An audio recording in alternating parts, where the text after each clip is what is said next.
Today we're going to look at some of the comments and questions I received in response to my video about this fake 2TB USB stick. I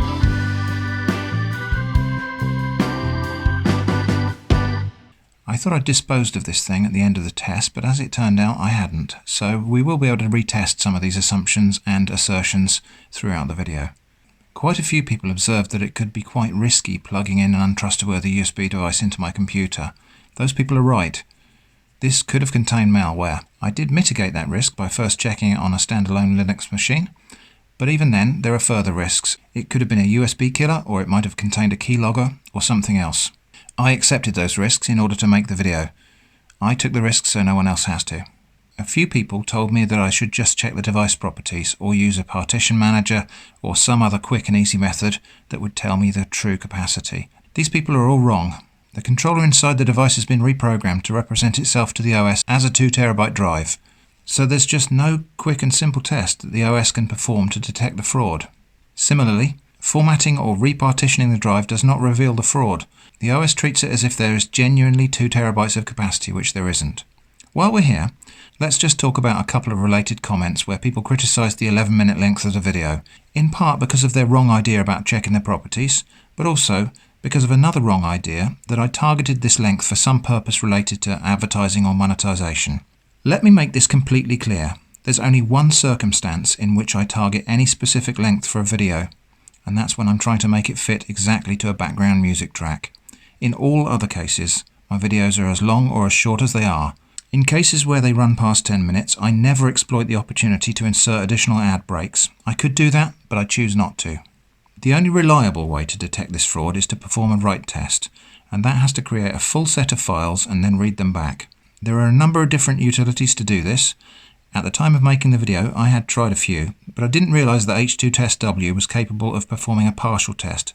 That's why I wrote my own quick and dirty batch file to do it. A number of people argued, at times quite strenuously, that they had bought a similar 2TB drive from Wish or eBay at a similar price, but theirs was real and genuine. It's impossible that they are correct. Given that these people are incorrect, there are only a few options for why these people are saying what they're saying. They're either just wrong and haven't properly tested their device, or they're trolls, or they're shills for this kind of scam. There is no option 4. Quite a few people asked about repurposing these drives and reprogramming them back to their true capacity. It is theoretically possible to reprogram these fake drives to restore them to their true capacity, but I would strongly disadvise this for 2 reasons. Firstly, because they may very well be faulty. With something that is sold dishonestly like this, there's no way to be assured of the quality. These devices could be QC rejects that are not fit for use at any capacity. I don't have any data that I would dare to risk on them. But the other reason is that reprogramming these devices to falsely report 2TB may well have wiped out some factory tuning. Flash memory is composed of blocks, and with many such technologies there's a manufacturing technique used to ensure quality and reduce waste. It works like this. Imagine you have to make a thing that contains 64 identical elements inside it, and they all have to work. You could make it with the exact right number, but in that case, any device that rolls off the production line with one or more faulty elements, you just have to throw it away. If, however, you manufacture it with a few spare elements, then it's possible to tolerate a certain level of faults. You just test all of the elements, and if you find one that's faulty, you mark it to be avoided, and use one of the spares instead, and the finished device can still be sold as perfect. Except that the fake flash fraud thing most likely destroys all of those nuanced settings. And so even if you restore the device back to its notional capacity, you may have unreliable storage that will let you down at some unpredictable moment. And finally, the question so many people asked is, how does Wish get away with this? Wish is a marketplace. It's a little bit like eBay. It's the individual marketplace vendors who are the instigators of this scam.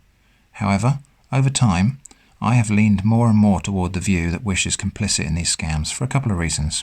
For one, there are just so many of these scams on their site. A great many of the tech products on Wish are either fake or have misleading descriptions.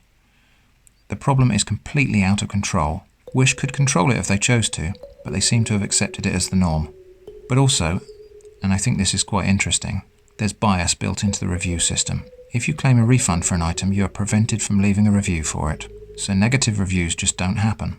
So I hope that's cleared up some of the confusion and answered some of the questions related to this fake 2TB USB stick. Thank you so much for watching, and I hope to see you again soon.